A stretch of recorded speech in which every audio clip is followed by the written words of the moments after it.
நடப்பான்.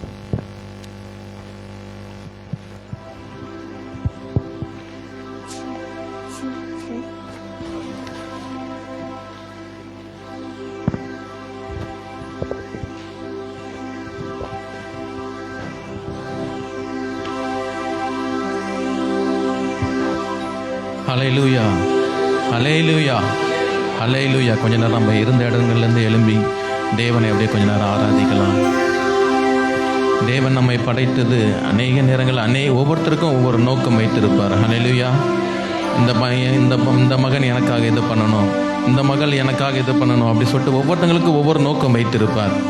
ஒவ்வொருத்தங்களை குறித்து ஒவ்வொரு திட்டங்கள் வைத்திருப்பார் தேவன். அவங்க வாழ்க்கையில் எனக்காக அவங்க இது பண்ணணும்னு சொல்லிட்டு.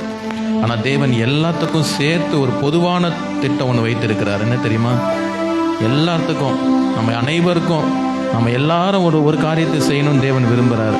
அது என்னன்னு கேட்டிங்கன்னா, தேவனுடைய நாமத்தை உயர்த்துவது. ஹல்லேலூயா. அவருடைய நாமத்தை எல்லா இடத்துலையும் மகிமைப்படுத்துவது, இது எல்லாத்துக்கும் கொடுக்கப்பட்ட கடமை. ஹல்லேலூயா, ஹல்லேலூயா.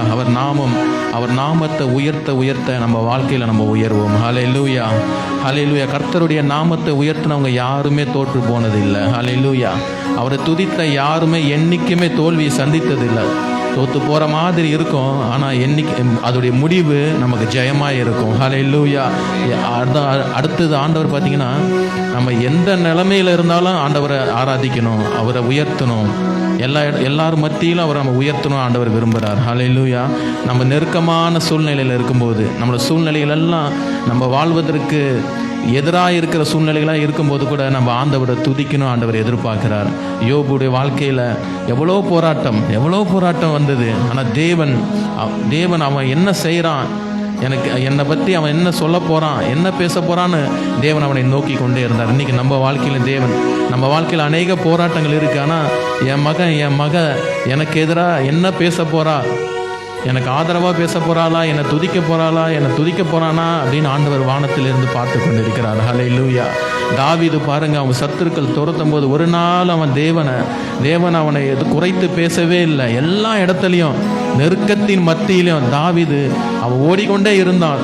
அவனுக்கும் மரணத்துக்கும் ஒரு அடி தான் தூரம் இருந்ததுன்னு வேதம் சொல்லிடுது. அந்த நிலைமையிலையும் அவன் தேவனை துதித்தான், தேவனுடைய நாமத்தை உயர்த்தினான். ஹல்லேலூயா, ஹல்லேலூயா. இது மாதிரி வேதத்தில் அநேகர், தானியேல் சொல்லலாம், சாத்ராக் மேஷாக் ஆபேத்நேகோ சொல்லலாம், தேவனுடைய நாமத்தை உயர்த்துவதற்காக அவங்களுக்கு மரணமே வந்தாலும் சரி, அவங்க பருவம் என்ன வந்தாலும் சரி, ஆனால் நான் தேவனுடைய நாமத்தை உயர்த்துவேன்னு உறுதியாக இருந்தாங்க. அப்படிப்பட்ட உறுதியை தேவன் இன்னைக்கு நம்ம வாழ்க்கையில் எதிர்பார்க்கிறார். ஹல்லேலூயா.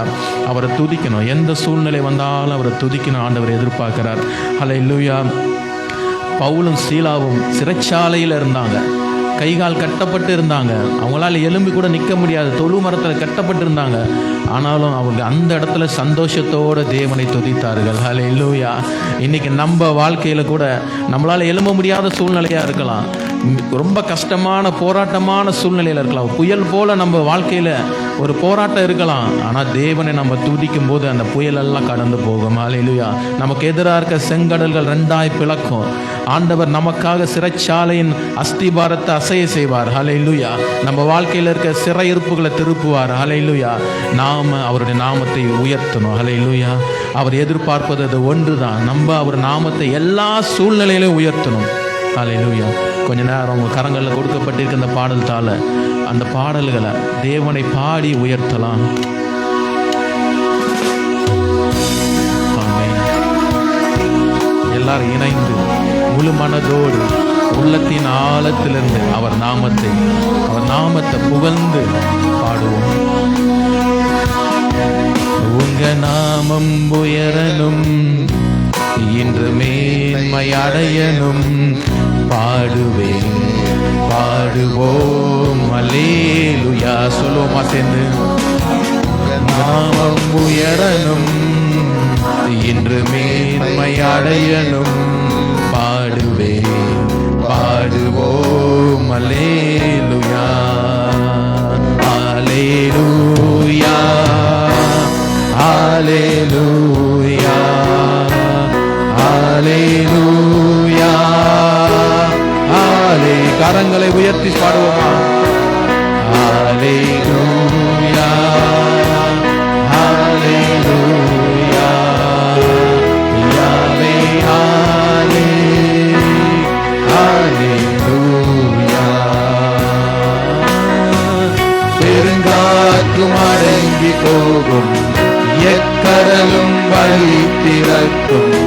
உங்க நாமம் உயர்த்தும் போது கண்மலையும் கரைந்து போகும், பெருங்காற்றும் அடங்கி போகும், எக்கடலும் பலி திறக்கும். உங்க நாமம் உயர்த்தும் போது கண்மலையும் கரைந்து போகும். இயேசுவே உம் நாமமே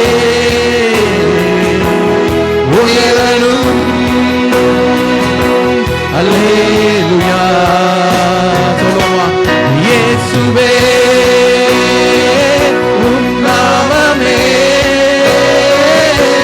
பெருகணும். அல்லேலூயா உங்க நாமம் உயரணும், இன்று மேன்மை அடையணும். பாடுவேன் பாடுவோம் அல்லேலூயா. இன்னொரு சொல்லாம நாமம் உயரணும், உங்க நாமம் உயரணும், இன்று மேன்மை அடையணும். பாடுவேன் பாடுவோம் அல்லே. சிங்கத்தின் கவியிலும் சிங்கத்தின் கவியிலும் தீச்சோலை நடுவிலும் உங்க நாமம் உயர்த்தும் போது சேதங்கள் அணுகிடாது. சிங்கத்தின் கவியிலும் தீச்சோலை நடுவிலும் உங்க நாமம் உயர்த்தும் போது சிறைச்சாலை அடைப்பதில்லை, சிறைச்சாலை அடைப்பதில்லை, சங்கிலிகள் நிரந்தரமில்லை. உங்க நாமம் உயர்த்தும் போது அஸ்திபாரம் நிலைப்பதில்லை. கர்த்தரை துதிக்கும் போது உங்க வாழ்க்கையில் இருக்க சிறையிருப்புகள் திரும்பும். உங்களுக்காக தேவன் ஒரு எதிரிகளுடைய அஸ்திபாரத்தை அசைப்பார். அஸ்திபாரம் நிலைப்பதில்லை. இயேசுவே நாமமே உயரணும். அல்லேலூயா. இயேசுவே உம் நாமமே பெருகணும். அல்லேலூயா. உங்க நாமம் உயரணும், இன்று மேன்மை அடையணும். பாடுவேன் பாடுவோம் அல்லேலூயா. பாடுவோமா. உங்க நாமம் உயரணும், உங்க நாமம் உயரணும், இன்று மேன்மை அடையணும். பாடுவேன் பாடுவோம் அல்லே. கரங்களை உயர்த்தி சொல்லுவோமா. ஹல்லேலூயா ஹல்லேலூயா ஹல்லேலூயா ஹல்லேலூயா. யாவே யாவே ஹல்லே ஹல்லேலூயா. யாவே ஹல்லே ஹல்லேலூயா ஹல்லேலூயா. இருக்கிறவராய் இருக்கிற தேவன் அவர். யாவே இருக்கிறவராய் இருக்கிறார். உங்களுக்காக உங்களுக்காக அவர் இருக்கிறார். உங்களுக்காக உங்களோடு அவர் இருக்கிறார். ஹல்லேலூயா ஹல்லேலூயா. யாவே ஹல்லே ஹல்லேலூயா ஹல்லேலூயா. நாம் உயர்த்துகிற தேவன், நாம் உயர்த்தின தேவன், நாம் மேன்மைப்படுத்தின தேவன் மிக நல்லவர். ஹல்லேலூயா. அவர் ரொம்ப நல்லவர், அவர் ரொம்ப நல்லவர். அவர் நமக்கு நன்மை செய்கிற தேவன். இந்த உலகத்துல அவரை போல நம்மை காத்து நடத்துகிற தேவன் வேற யாரும் இல்லை. ஹல்லேலூயா.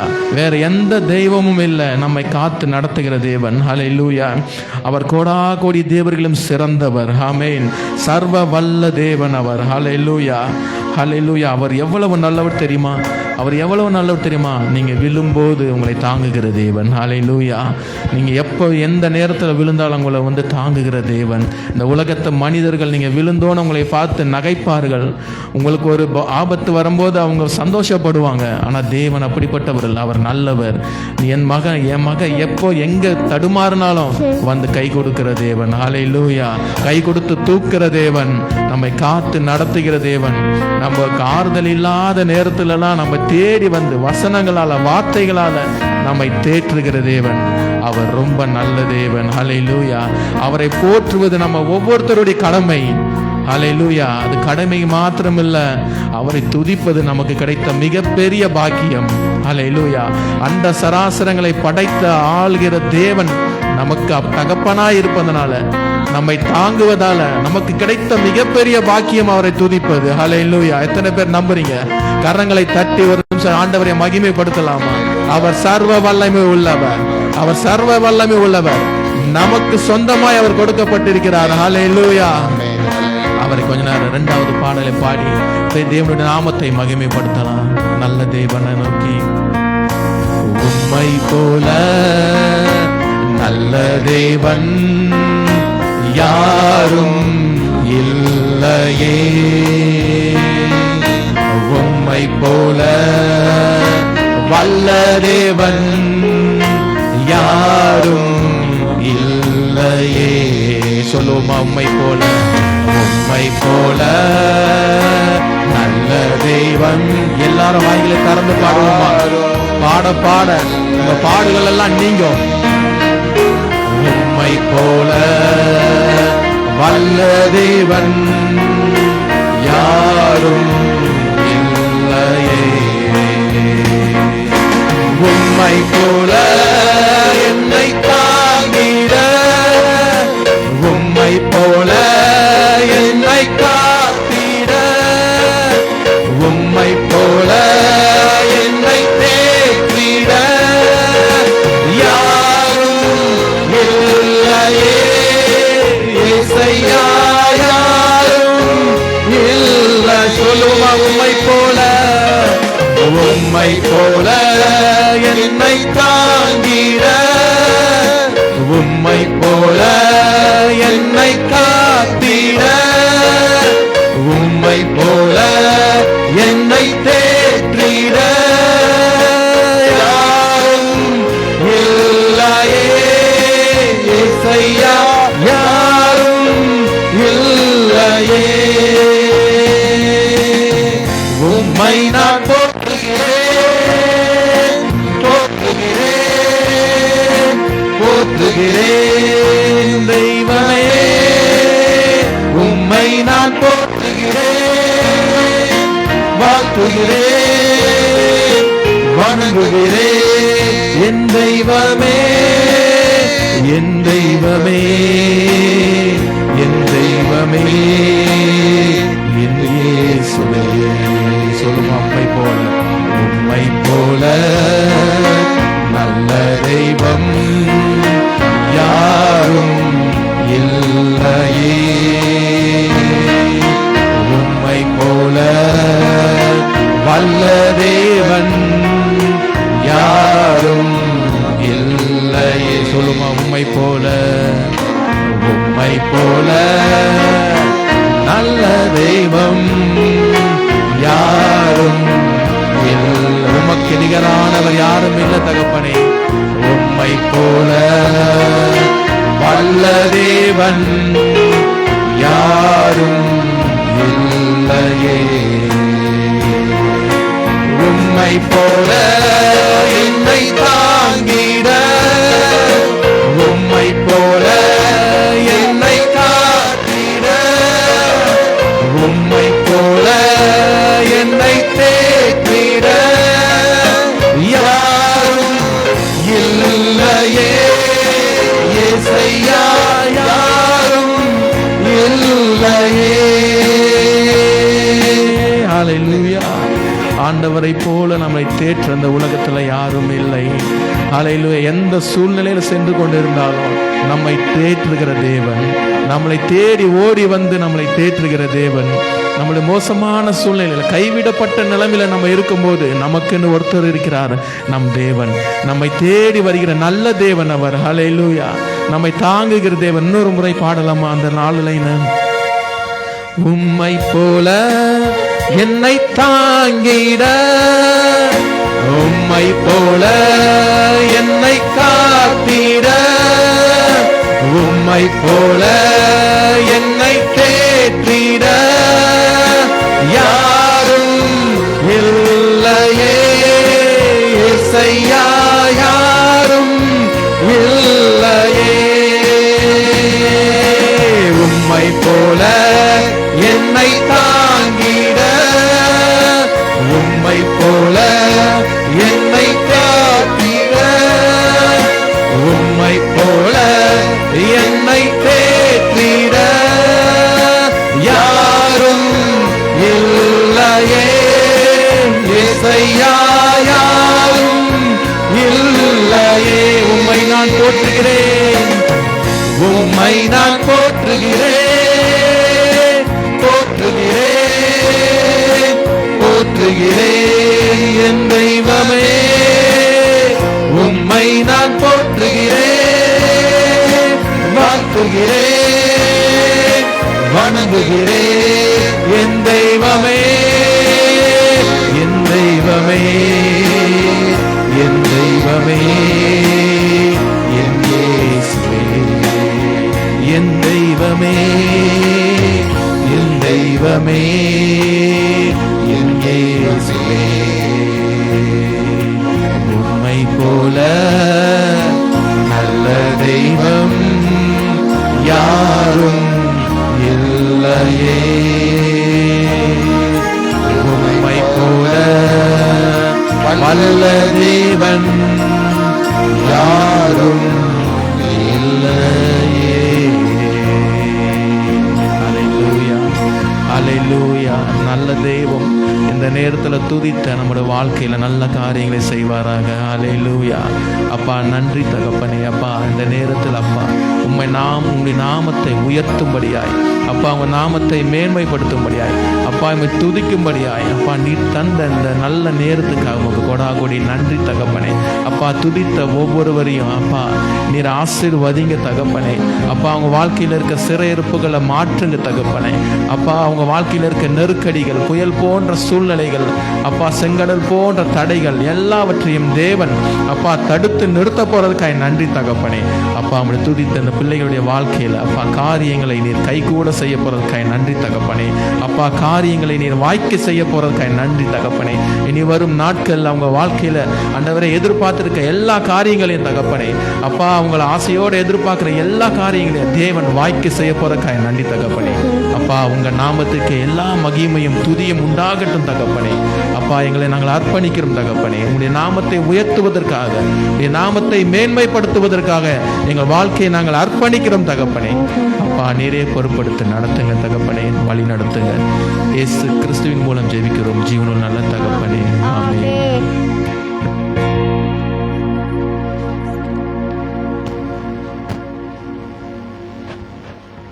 Praise the Lord. Hallelujah. கர்த்தருடைய நாமத்திற்கு மகிமை உண்டாவதாக.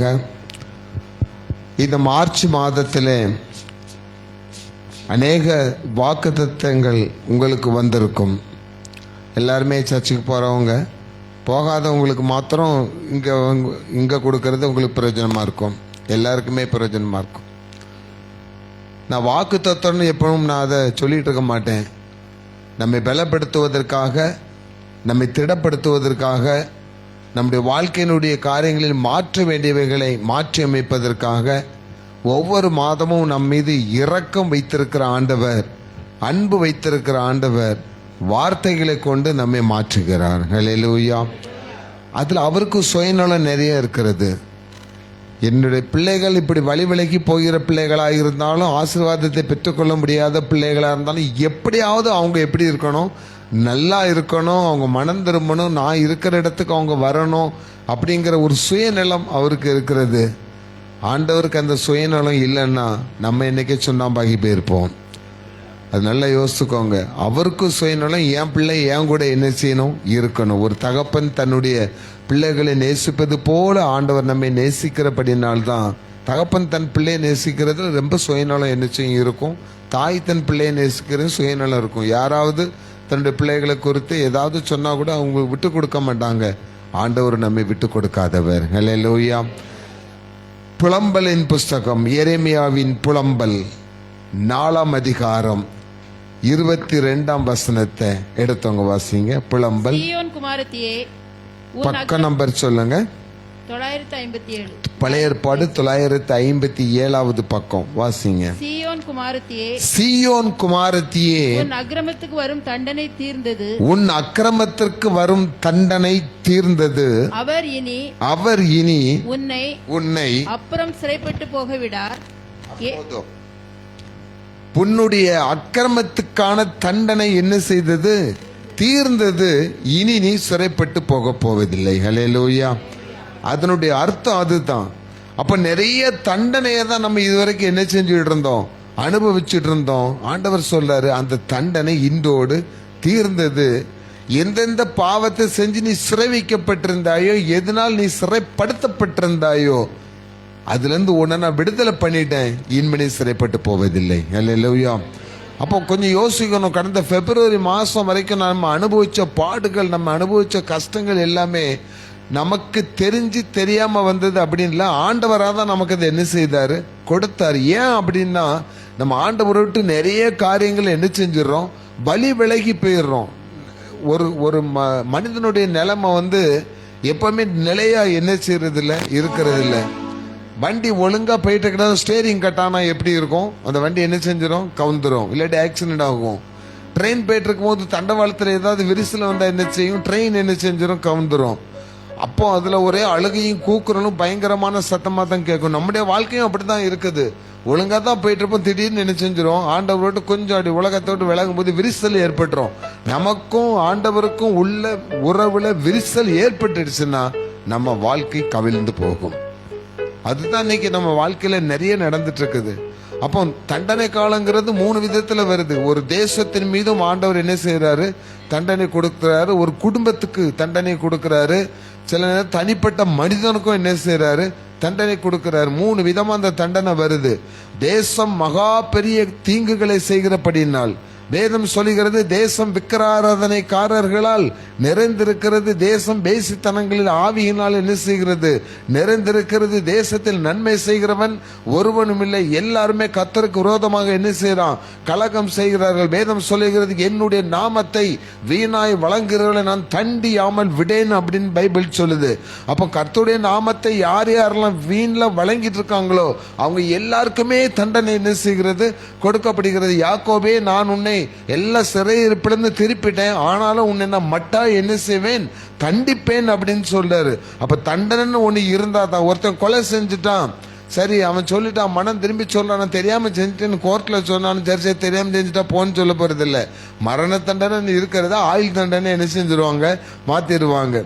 இதுதான் சட்டப்படி நடக்கும். ஏன்னா அவன் மனம் திரும்பிட்டான், குற்றத்தை ஒப்புக்கொண்டுட்டான்னா அவனுக்கு நியாயத்தின்படி கொஞ்சம் ஒரு ஆயுள் தண்டனை என்ன செஞ்சிடறாங்க. ஒருவேளை மரண தண்டனை கொடுத்தாலும் அதை திருப்பி என்ன செய்யறாங்க, அதை அப்பீல் பண்ணி ஜனாதிபதி வரைக்கும் போய் அதை என்ன செஞ்சிடறாங்க, ஆயுள் தண்டனையா மாத்திடுறாங்க, தண்டனையை குறைக்கிறாங்க. அதே மாதிரி தான் ஒரு பயங்கரமான பாதகமான தப்பை நம்ம செஞ்சிருந்தாலும் நம்ம மன்னிப்பு கேட்கும் போது ஆண்டவர் இதை என்ன செஞ்சிடறாரு, மன்னிச்சிடுறாரு. இங்கேயாவது குறைஞ்சபட்ச தண்டனை இருக்கு, ஆண்டவர் நமக்கு பரிபூர்ணமான மன்னிப்பையே சிலுவையிலே வழங்கி விட்டார். அல்லேலூயா. அவர் மன்னிக்கிற தேவன். அப்ப தேசத்துல அப்படிப்பட்ட பயங்கரமான காரியங்கள் எல்லாம் இப்பவும் என்ன செஞ்சிட்டு இருக்கு, நடந்துட்டு இருக்கு. நீங்க இப்போ இந்த உலகத்துல நடக்கிற சம்பவத்தை நீங்க பாத்தீங்கன்னா, மத்தேயு 24ஆம் அதிகாரத்துல சொல்லப்பட்டிருக்க யுத்தங்களின் செய்திகளையும் என்ன செய்வீங்க, கேள்விப்படுவீங்க. ஜாதிக்கு ஜாதி, மதத்துக்கு மதம், தேசத்துக்கு தேசம் பயங்கரமான சண்டைகள் என்ன செய்யும், வரும். அநேகர் என்ன செய்வாங்க, சாவாங்க. ஆனாலும் முடிவு என்ன செய்யாது, உடனே வராது அப்படின்னு சொல்லப்பட்டிருக்கு. அப்ப இதெல்லாம் இப்ப தேசமே இப்ப என்ன செஞ்சுட்டு இருக்கு? தண்டிக்கப்பட்டு இருக்கு. நீங்க பைபிளை வாசித்தீங்கன்னா சோதம் கொமரா பட்டணம் இந்த 2 பட்டணத்தை குறித்து ஆபிரகாம் சொல்றார். ஆபிரகாமே, சோதம் கொமரா பட்டணத்து மக்களுடைய பாவத்தின் கூக்குரல், அக்கிரமத்தின் கூக்குரல் என் சமூகத்தில் வந்து என்ன செய்கிறது? எட்டுகிறது. நான் அந்த பட்டணத்தை என்ன செய்ய போகிறேன்? அழிக்க போகிறேன்னு சொன்னார். அழிச்சாரு. 2 பட்டணம் அழிஞ்சு போச்சு. அதே மாதிரிதான் பழைய ஏற்பாட்டில் வாசித்து பார்த்தீங்கன்னா நினிவே பட்டணம் ஒரு பட்டணத்தை குறித்து யோனா தீர்க்கதரிசி புத்தகத்தில் இருக்குது. நினிவே பட்டணத்து மக்களுடைய அக்கிரமத்தின் கூக்குரல் எங்க வந்தது? பரலோக ராஜ்யத்துக்கு வந்தது. சொல்றாரு, யோனாவே இங்க வா, அந்த பட்டணத்துக்கு விரோதமா, அந்த பட்டணத்துக்கு மக்களுக்கு விரோதமா நீ என்ன செய்? போய் பிரசங்கம் பண்ணு. 40 நாள் அந்த பட்டணத்தை நான் அழிக்க போறேன். அல்லேலூயா. 40 நாள் தான் சொல்றாரு.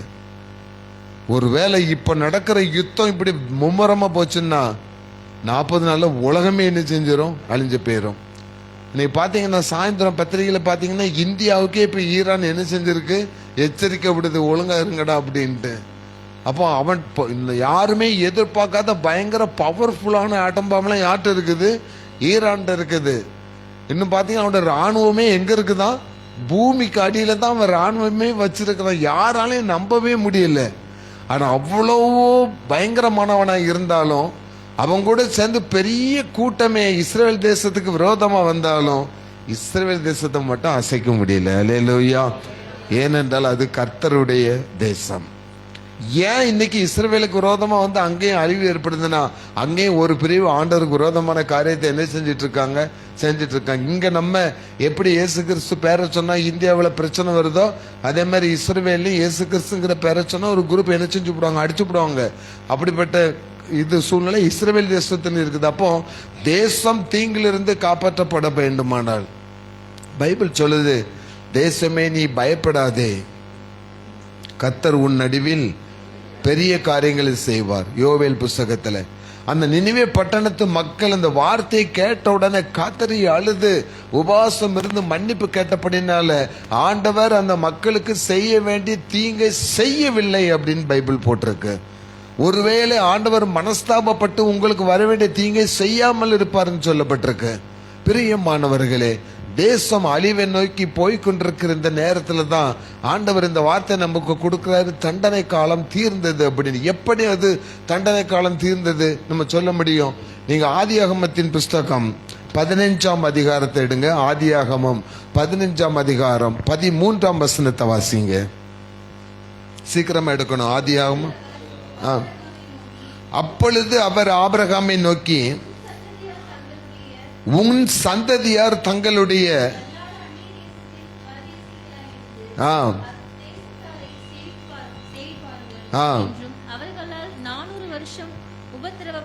அவர்கள் 400 வருஷம் உபத்திரப்படுவார்கள். போதுமா? எதற்காக ஆபிரகாம்கிட்ட சொல்றாருன்னா, ஆபிரகாம் காலத்துல, அதுக்கு முன்னாடி நோவாவின் காலத்துல உலகம் என்ன ஒரு வாட்டி அழிக்கப்பட்டு திருப்பி ஆண்டவர் அந்த உலகத்தை புதுசா சிருஷ்டித்து விருத்தி பண்ணி கொண்டு வந்தா இந்த ஜனங்கள் திருப்பியும் கடவுளுக்கு விரோதமா என்ன செய்யறாங்க? பயங்கரமான பாவம்னா மேக்சிமம் அதிகபட்சம் விக்கிர ஆராதனை, அடுத்தபடியாப்புல மாம்சத்தின் இச்சைகளை ரொம்ப என்ன செஞ்சுட்டாங்க? விழுந்துட்டாங்க. அந்த மாம்ச இச்சையினுடைய தொடர்ச்சி இன்னைக்கு வரைக்கும் யார்கிட்ட இருக்குன்னா இருளர் அப்படின்னு ஒரு குரூப் மக்கள் நம்முடைய இதுல இருப்பாங்க. யாருக்கெல்லாம் தெரியும்? இந்த இருளர் மக்கள் யாருக்கெல்லாம் தெரியும்? அவங்களுக்கு வந்து எத்தனை மனைவி, எத்தனை புருஷன், எத்தனை பிள்ளைங்கிற கணக்கே என்ன செய்யாது, இருக்காது. யார் புருஷன், யாருக்கு முன்னாடிங்கிறது என்ன செய்யாது, தெரியாது. அப்படி ஒரு மாதிரியான ஒரு லைஃப் அவங்களுக்குள்ள இருக்கும். இந்த லைஃப் தான் ஆரம்பத்தில் இருந்தது. அப்போ அதை சரி பண்றதுக்கு பார்த்தா ஜனங்கள் அதுல தான் விருப்பமா இருந்தாங்களே தவிர ஆண்டவருடைய நாமத்தை ஏற்றுக்கொள்ளவே இல்லை. அதனாலதான் ஆண்டவர் சொல்றாரு, அவங்களை எங்க கொண்டு அடிமையா வச்சாராம்? தன்னுடைய ஜனங்களை, இஸ்ரவேல் ஜனங்களே ரொம்ப கர்த்தருக்கு விரோதமா பாவம் செஞ்சபடினால எகிப்துல கொண்டு 400 வருஷம் என்ன செய்யறாரு? 4 தலைமுறை 400 வருஷம் அடிமையா இருக்கிறாங்க. அடிமைத்தனம்னா கொஞ்ச நெஞ்ச கஷ்டமான வேலைன்னு நீங்க சாதாரண வேலைன்னு நினைக்காங்க. நீங்க எபிரேயர் 6ஆம் அதிகாரத்துல வாசித்து பாத்தீங்கன்னா அவங்க ரொம்ப கடினமான செங்கல் இருக்கிறது, அந்த இருக்கிற மட்டும் இல்ல, ஒரு வீட்டுக்கு 2 இஸ்ரவேல் ஜனங்கள் அங்க என்ன செய்வாங்க? அடிமையா இருப்பாங்க. சொல்ல போனா அவங்க அந்த குடும்பத்துக்கு என்னென்ன வேலை உண்டோ எல்லா வேலையும் செய்யணும். அவங்க கொடுக்கறதான் என்ன செய்யணும்? சாப்பிடணும். பைபிள்ல சொல்லப்பட்டிருக்கு, நாங்கள் எகிப்துல இருக்கும்போதாவது நல்ல கீரையும் கொமட்டிக்காயும் என்ன செஞ்சுட்டு இருந்தோம், சாப்பிட்டுட்டு இருந்தோம். அங்கே மிச்சம் மீதி கிடைச்ச கறியெல்லாம் என்ன செஞ்சிருந்தோம், சாப்பிட்டுட்டு இருந்தோம். வனாந்தரத்தில் எங்களுக்கு ஒண்ணுமே என்ன செய்யல, கிடைக்கல. அவன் புத்தி இங்கேயும் அப்படித்தான் இருந்தது, அங்கேயும் அப்படித்தான் இருந்தது. எதிலுமே திருப்தி இல்லாத ஒரு நிலைமை இருந்துச்சு. கடவுளை தேடணுங்கிற எண்ணமே அவங்களுக்கு கிடையாது. அந்த எகிப்தியன் எந்த கடவுள்னு சொல்லி ஒன்று வணங்குறானோ அதை தான் அந்த வீட்டில் அடிமையா இருக்கவன் என்ன செய்யணும், வணங்கி ஆகணும். பிரியமானவர்களே, நான் வேலூர்ல பத்திரிகையில வேலை பார்க்கும்போது ஆயுத பூஜைன்னு ஒன்று வரும். அப்போ என்ன செய்வாங்கன்னா, கம்பல்சரியா எல்லாரும் என்ன செய்யணும், அந்த பூஜையில வந்து என்ன செய்யணும், கலந்துக்கிடணும்னு சொல்லுவாங்க. நான்லாம் என்னதான் கூட்டு மோகன் நீங்க போய் அந்த எல்லாமே நீங்க ரெடி பண்ணிடுங்க, அந்த போட்டோலாம் எடுத்து வச்சு எல்லாமே நீங்க எனக்கு ஒரு மண்ணும் தெரியாது. ஆனா எனக்கு அதெல்லாம் தெரியாது சார் அப்படிமே கேட்க மாட்டார் எங்க மேனேஜர். நீங்க தான் அதை பெர்ஃபெக்டா செய்யறாள், நீங்க தான் அதை போய் செய்யணும்பாங்க. நானும் போய் என்னத்தையோ சொல்லி என்னத்தையோ பண்ணி வச்சுட்டு, ஆனா நம்ம பின்னுக்கு மனசாட்சி இடம் கொடுக்காது. நம்ம என்னதான் பாவம் செஞ்சுட்டு இருந்தாலும் இன்னொரு காரியத்தை செய்யும் போது மனசு இடம் கொடுக்காது. ஆனா நீ முக்கியமான போஸ்ட்ல நீ எங்க இருக்கணும், மேனேஜர் கூட தான் நான் என்ன செய்யணும் நிற்கணும் போது அவர் கும்பிடுவோம், நான் கும்பிடணும். அந்த இது வரும்போது அதையும் என்ன செய்யணும், நம்ம சும்மா நின்னா கூட இப்படி கையை காட்டுவாங்க. அப்ப நம்மள அறியாமே அதுக்கு என்ன செஞ்சிடறோம், போய் விழுந்துடுறோம். இப்படித்தான் நிறைய பாவங்கள் ஆதி காலத்தும் தொடர்ந்து வந்து அது ரெகுலரா பழக்கத்துக்குள்ள என்ன செஞ்சிடுச்சு, வந்துருச்சு. அப்படித்தானே இன்னைக்கும் ஆண்டவரை ஏற்றுக்கொண்ட சிலரை நான் பார்த்திருக்கிறேன். என் கூட தான் பேசிட்டே வருவாங்க.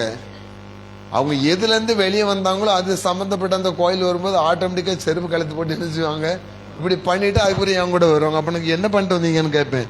அப்படியே முழிப்பாங்க, என்னடா சாரி சாரி சாரி பாஸ்டர் அப்படிம்பாங்க. அப்போ ரத்தத்தோட அது என்ன செஞ்சிருது, கொஞ்சம் நெஞ்ச வருஷம் இல்ல 400 வருஷம் அவங்க ரத்தத்துல சேர்ந்து போச்சு. அப்போ ஆண்டவர் சொல்றாரு, அந்த 4 தலைமுறை வரைக்கும் ஆண்டவர் பொறுத்திருந்து அவங்களை கொஞ்சம் பண்படுத்தப்பட்ட வச்சு அவங்க எப்படா எனக்கு விடுதலை கிடைக்கும் அப்படின்னு மனசுல ஒரு ஏக்கம் வர்ற நேரம் அந்த ஜனங்களை விடுவித்தார். ஹல்லேலூயா. 400 வருஷங்கள். அதுக்கு பிறகு இன்னைக்கு வரைக்கும் இஸ்ரவேல் ஜனங்கள் யாருக்கும் சிறைப்பட்டு போக விடவில்லை. அப்ப அந்த வசனத்தை பாருங்க, உன்னுடைய தண்டனை காலம் என்ன செய்தது, முடிந்தது. இனி நீ என்ன செய்ய போறதில்லை, சிறைப்பட்டு போகிறதில்லைன்னு ஆண்டவர் இன்னைக்கு சொல்றாருன்னா, ஒருவேளை நம்முடைய குடும்பத்துல இப்படிப்பட்ட அடிமைத்தனமான காரியங்கள் இருக்கிறது, கஷ்டமான காரியங்கள் இருக்கிறது, மனதை வேதனைப்படுத்துகிற காரியங்கள் இருக்கிறது, தீராத வியாதிகள் நம்ம சரீரத்துல வந்துட்டே இருக்குன்னா ஒன்று யோசிங்க. எங்கேயோ ஒரு இடத்துல ஒரு ஆணி நம்ம உடம்புல என்ன இருக்கு, கர்த்தருக்கு விரோதமா ஏதோ ஒரு காரியத்தை நம்ம என்ன செஞ்சுட்டு இருக்கோம். அதனால நமக்கு வர வேண்டிய பிளெஸிங் என்ன செய்யல, வரல. நமக்கு கிடைக்க வேண்டியது கிடைக்கல, பிள்ளைகளுக்கு கிடைக்க வேண்டியது கிடைக்கல. ஆண்டவர் சொல்லுகிற, இன்னைக்கு நீ மனம் திரும்பினா உன் தண்டனை காலம் முடிந்தது. ஹல்லேலூயா. உன் குடும்பத்தில் இருக்க தண்டனை காலம், பிள்ளைகள் மேல இருக்க தண்டனை காலம் முடிந்தது. இனிமேல் நீங்கள் சிறைப்படுத்தப்படுவதில்லை. சாத்தான் உங்களை சிறைப்படுத்தி என்ன செய்ய முடியாது, கொண்டு போக முடியாது. அப்படி அந்த தண்டனை காலம் முடிந்த பிறகு, இஸ்ரவேல் ஜனங்களுக்கு தண்டனை காலம் முடிந்த பிறகு, அதே அதிகாரத்தில் ஆதியாகமம் 15:16 வாசித்து பாருங்க. 4ஆம் தலைமுறையிலே அவர்கள் இவ்விடத்துக்கு திரும்ப வருவார்கள். ஏனென்றால் எமோரியருடைய அக்கிரமம் இன்னும் நிறைவாகவில்லை என்றார்.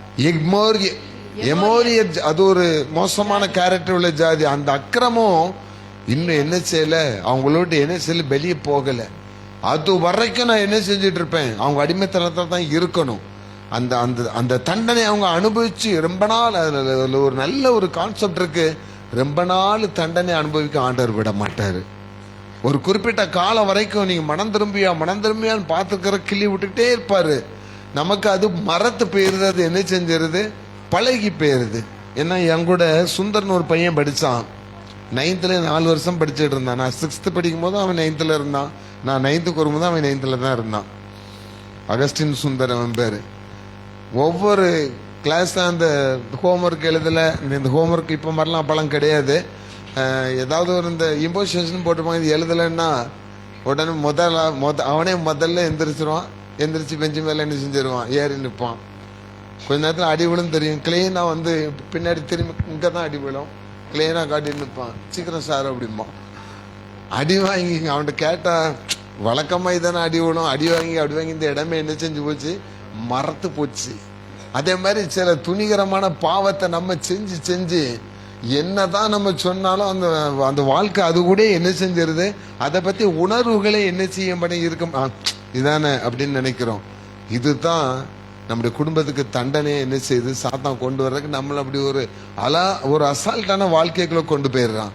இன்னைக்கு யோசிங்க, நம்ம வாழ்க்கை எப்படி இருக்குது, நம்ம குடும்பம் எப்படி இருக்குது, நம்ம பிள்ளைகள் எப்படி இருக்கிறாங்க, பிள்ளைகளுடைய வாழ்க்கை எப்படி இருக்கிறது, முன்னேற்றம் இல்லாமல் இருக்க காரணம் என்ன, எதை சொன்னாலும் நம்ம பிள்ளைகள் அடங்காம இருக்க காரணம் என்ன, அப்படி ஒவ்வொன்றா யோசித்து பார்த்தீங்கன்னா எங்க ஒரு இடத்துல இடிக்கும், நம்ம கர்த்தருக்கு விரோதமா என்ன செஞ்சுட்டு இருக்கோம், பாவம் செஞ்சுட்டு இருக்கோம். அப்போ ஆண்டவர் சொல்றாரு, இன்னைக்கு நீ என்ன செஞ்சிரு, அந்த பாவத்தை விட்டு நீ திரும்பிட்டனா இஸ்ரவேல் ஜனங்களுக்கு கொடுத்த பாலும் தேனும் ஓடுகிற கானான் தேசத்தை நான் உங்களுக்கு தருவேன். ஹல்லேலூயா. அதை விட்டு திரும்பி வரும்போது கொஞ்சம் கஷ்டம் இருக்கும். தண்ணி பஞ்சம் வந்துச்சு, ஆனா என்ன செஞ்சாரு, கண்மலை திறந்து தண்ணி கொடுத்தாரு. சாப்பாடு பஞ்சம் வந்துச்சு, வனாந்தரத்தில் அவங்களுக்கு ஆகாரத்தை கொடுத்தாரு. என்னென்னலாம் வேணுமோ அது எல்லாத்தையும் கொடுத்து தான் வழி நடத்தி கொண்டு வந்தாரு. யாரெல்லாம் எதிர்ப்பு தெரிவிச்சாங்களோ அவங்களும் அங்கேயே சேர்த்து போயிட்டாங்க. ஆண்டோடைய வார்த்தைக்கு கீழ்ப்படிஞ்சவங்க மட்டும் தான் எங்க வந்தாங்க. ஏன்னா வழி நடத்தின மோசே கூட அந்த கானான் தேசத்தை என்ன செய்ய முடியல, பார்க்க முடியாதபடி அவனுக்கே தடை விதிக்கப்பட்டுச்சு ஒரு சின்ன பாவத்தினால. அப்போ தேவனுடைய ராஜ்யத்தை நம்ம சுதந்திரத்துக் கொள்வதற்கும், தேவனுடைய ஆசீர்வாதத்தை முழுமையா நம்ம பெற்றுக்கொள்வதற்கும், முழுமையா நம்ம பெற்றுக்கொள்ளாம அதை அறகுறையா நம்ம இது வாழ்ந்துட்டு இருக்கோம்னு வச்சுட்டுங்களேன், ஏதோ ஒரு பாவம் நம்ம கூட என்ன செஞ்சிட்டு இருக்கு, வந்துட்டே இருக்கு. அதான் சொல்லாரு, இஸ்ரவேலே நீ திரும்புவதா இருந்தால் என்னிடமாய் திரும்பி இனி நீ அலைந்து தெரிவதில்லை அப்படின்னு பைபிள் சொல்லுது. அப்போ நம்மளை இருக்கிற இடத்துல வச்சு நம்மளை ஆசீர்வதிச்சு அழகு பார்க்கிற நம்முடைய ஆண்டவர் இன்னைக்கு சொல்றாரு, உங்களுடைய தண்டனை காலம் எல்லாம் முடிவடைந்தது. அது இன்னைக்கு தான் முடிவடைதுன்னு நினைக்கீங்களா? இல்லை. சிலுவையிலே இயேசு கிறிஸ்து 2026 வருஷத்துக்கு முன்னாடியே அதை எல்லாவற்றையும் சுமந்து கொண்டார். ஹல்லேலூயா. ஏசாயா 53ஆம் அதிகாரம் 5ஆம் வசனம் என்ன சொல்லுகிறது பாருங்கள். ஏசாயா 53ஆம் அதிகாரம் 5ஆம் வசனம். நம்முடைய மீறுதல்களின் நிமித்தம் அவர் காயப்பட்டு நம்முடைய அக்கிரமங்களின் நிமித்தம் அவர் நொறுக்கப்பட்டார். நமக்கு சமாதானத்தை உண்டு பண்ணும் ஆக்கினை அவர் மேல் வந்தது. அவருடைய தழும்புகளினால் குணமாகிறோம். அல்லேலூயா. அப்ப இயேசு கிறிஸ்து இந்த உலகத்துல வந்ததுக்கு காரணமே, பிதாவினுடைய காலத்துல தேவனுடைய காலத்துல எத்தனையோ தீர்க்கதரிசிகளை கொண்டு, எத்தனையோ சுவிசேஷங்களை கொண்டு, எத்தனையோ ரட்சகர்களை கொண்டு சொன்னாலும் இந்த ஜனங்க திருப்பி திருப்பி திருப்பி திருப்பி பாவம் செஞ்சனால தான் நீங்க அப்படியே நீங்க ஆதியாம யாத்திராம முடிஞ்ச பிறகு நீங்க நியாயாதிபதிகள் வந்து வாசித்து வந்தீங்கன்னா அவங்களுடைய யுத்தம் இங்க கூட யுத்தம் ஒரே யுத்தமா தான் இருக்கும். யோசுவா காலத்திலே 32 யுத்தத்தை அவர் செய்யறாரு. நெகேமியா காலம் வரைக்கும் அப்படித்தான் இருக்கு. தாவீதின் காலமும் அப்படித்தான் இருக்குது. கடைசியா நீங்க பாத்தீங்கன்னா எசேக்கியேல் வரைக்கும் அப்படித்தான் இருக்கும். எல்லா தீர்க்கதரிசிகள் காலத்திலும் அந்தந்த தீர்க்கதரிசி சொல்லி நீங்க பாவம் செய்யாதீங்க, பாவம் செய்யாதீங்க, தேசத்துக்கு ஏன் இப்படி தீமை வருது, இந்த ஜனங்களுக்கு ஏன் இப்படி தீமை வருதுன்னா ஆண்டவர் சொல்வார், நீங்க எனக்கு விரோதமா என்ன செஞ்சுட்டு இருக்கீங்க, பாவம் செஞ்சுட்டு இருக்கீங்க. நீ திரும்பி திரும்பி சொன்னாலும் கூட நம்ம அது என்ன செய்ய மாட்டேன்றோம், கேட்கறதுனால நான் அடிச்சுக்கிட்டே என்ன செய்வேன் இருப்பேன். கண்டிப்பா தப்பு செஞ்சு அடி உண்டா இல்லையா? அவ பாட்டு கொலை பண்ணிட்டு போக முடியுமா? அவ பாட்டு திருடிட்டு போக முடியுமா? அவ பாட்டுக்கு அடுத்தவன் சொத்தெல்லாம் ஆட்டை போட்டு போக முடியுமா? இல்ல. என்னைக்கா ஒரு நாள் காவலத்துல பிடிக்கப்பட்ட மாவு கட்டு என்ன செஞ்சிருவான், போட்டுருவான். அது மட்டும் இல்ல, அதுக்கு ஒரு விசாரணை, அதுக்கு ஒரு தண்டனை உண்டு. விசாரிப்பின் நாட்கள் வரும் என்று பைபிள் சொல்லுது. அப்போ இந்த ஆண்டவர் சொல்றாரு, இவ்வளோ காரியத்தை நீங்க விட்டுறணும்னாச்சுன்னா, அந்த காலத்துல என்ன பண்ணாங்க, அதுக்கெல்லாம் உடனே ஒரு ஆடை பலியிட்டாங்க, ஒரு மாடை பலியிட்டாங்க. சரி, நான் செஞ்ச தப்புக்கு என்ன செஞ்சிட்டோம், தேவனுடைய ஆலயத்துல போய் ஒரு ஆடையோ ஒரு மாடையோ பிரதான ஆசிரியர் முன்னாடி நின்று பலி கொடுத்துட்டு வந்தாச்சுன்னா பாவம் நம்மளை விட்டு என்ன செஞ்சிருது, பெய்யுறதுன்னு சொல்லிட்டு திருப்பி வந்து அதே பாவத்தை என்ன செஞ்சிட்டு இருப்பாங்க. அப்படி செய்யக்கூடாதுங்கிறது தான். மிருகங்களின் ரத்தம், பறவைகளின் ரத்தம் உங்கள் பாவங்களை மன்னிக்காது, இயேசுவின் ரத்தம் மாத்திரமே உங்கள் பாவங்களை மன்னிக்கும். அல்லேலூயா. அதற்காகத்தான் இயேசு அந்த உலகத்துல கொடுத்து நம்முடைய பாவங்களை மன்னிச்ச சிலுவையில் அவர் அந்த வார்த்தையை சொன்னார் பாருங்க. இதோ இவர்கள் அறியாமல் செய்யறாங்க, இவங்களை என்ன செஞ்சிருங்க, மன்னித்திருங்க. நீங்க அந்த முதல் வார்த்தை ஆண்டவர் சொல்லும் பொழுதே நம்முடைய தண்டனை தீர்ந்தது. ஹல்லேலூயா. அப்ப ஆண்டவர் சொல்லுகிற, இனிமேல் நீங்கள் சிறைப்பட்டு போகவதில்லை. அப்ப எந்த ஒரு காரியத்தை நீங்க சிறைப்பட மாட்டீங்க. நீங்க யோவான் எழுதின சுவிசேஷம் 5ஆம் அதிகாரம் 3ஆம் வசனத்தை எடுங்களேன். வாசித்து நம்ம முடிக்க போறோம். யோவான் 5ஆம் அதிகாரம் 3ஆம் வசனம். என்று மாறும்